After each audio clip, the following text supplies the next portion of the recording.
Continuing my work on bind-offs, the next bind-off I'd like to show you is really just another variation on the standard bind-off, and it can be worked the various ways standard bind-off can be worked. It can be worked in knit, it can be worked in purl, it can be worked with a crochet hook. However it is that you'd like to work it, whatever's convenient for you will work. To start off with, you need 3 needles.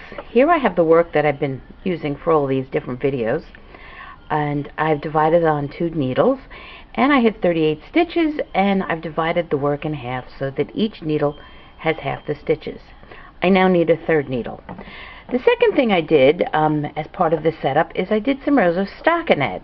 We've been working in garter, and there's stockinette and there's a row of stockinette. Well, actually it's only a half row of stockinette, but you want both of your sides to be the same stitch. It does help.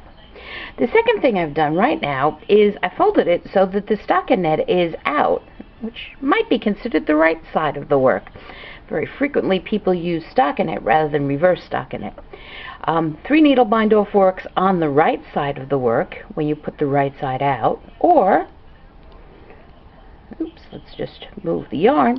We can fold it so that we have a row of reverse stockinette and a row of reverse stockinette here, and it can be worked on the wrong side of the work, in which case the seam will be hidden. A 3 needle bind-off seam I think is kind of decorative, and there are a number of different times when I've seen it used as a decorative binding and a decorative joining of work. Sometimes you want to have things visible. So it doesn't really matter which style you use, to be quite honest. You can try both and decide which one you like. So what we're going to do is we're going to start with our stitches next to the needle, our 3rd needle in our right hand, our yarn and back, because we're going to be knitting, though as I say, we could be purling just as easily. What I've done is I've stuck the needle through the first stitch as if to knit, and stuck the needle through the second stitch as if to knit. So we have 2 stitches ready to knit. I wrap the yarn, bring the yarn through both stitches, and let both stitches drop off the work. Again, through the first stitch as if to knit, through the second stitch as if to knit, wrap the yarn, pull it through both stitches, and let the stitch drop off the needle. Then what I do is I take the tip of the needle, oops, sorry, out of focus, took the tip of the needle and bind a stitch off. So I bound 1 stitch off. Repeat.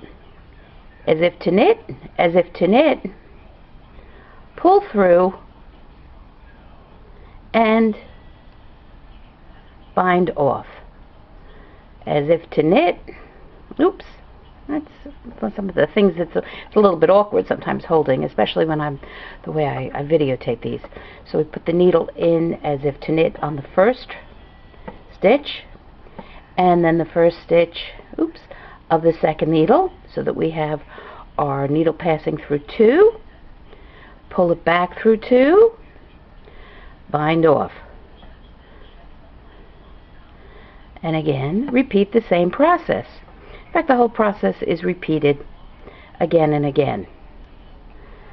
This creates a 3 needle bind off, which allows you to bind off 2 edges together. And this bind-off is commonly used for shoulders, sometimes for bags. Some people use it for the toes of socks. I personally don't like it for the toes of socks, but that's my personal opinion. And basically, well, because they're twisting. Basically, this is how we do the 3 needle bind-off. You'll notice now the 3 needle bind-off has a very definite ridge that exists on the right side of the work. Because we're knitting it, it is rolling slightly forward, and if we turn the work backwards, you can see that it's definitely rolling to one side. And that's how we do the 3 needle bind-off. You should also be aware that occasionally there's an occasion where you want to knit 2 pieces of knitting together.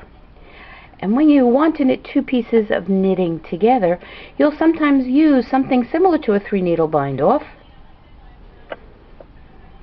pull the stitch through, and not bind off. You can do this to pockets and bottoms of bags.